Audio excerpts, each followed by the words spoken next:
Let's get ready for Sunday school on the basketball court.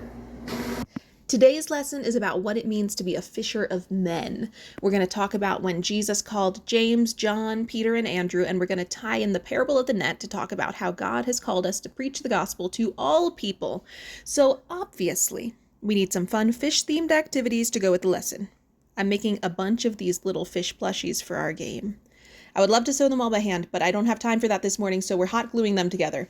And I'm putting 2 little strings on the front, because instead of having a craft at the end of the lesson, I'm going to let each of the kids choose a fish and tie it to a keychain to keep as a reminder of what we learned. Look how cute the eyes are! This is the memory verse game. I'll explain that later. I don't have time to be super extra with all the crafty things this morning, but I can't help but be a little bit extra because this is just so my thing.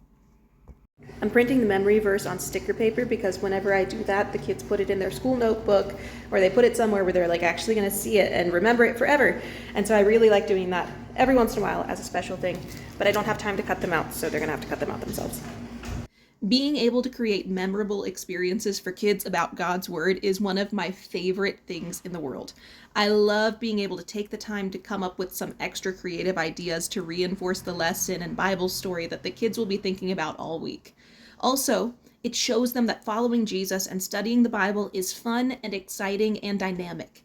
What kid is ever going to forget the time they showed up at the basketball court for church and got to throw tiny stuffed fish at their friend?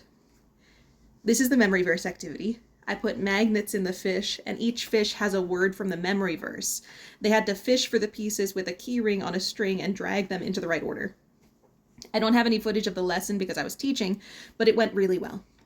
This Sunday was so much fun, and everyone went home with their little fish keychain and a clear understanding that Jesus has called us all to be fishers of men, and just like Romans 11:29 says, that call can never be withdrawn. So get out there today and tell somebody about Jesus.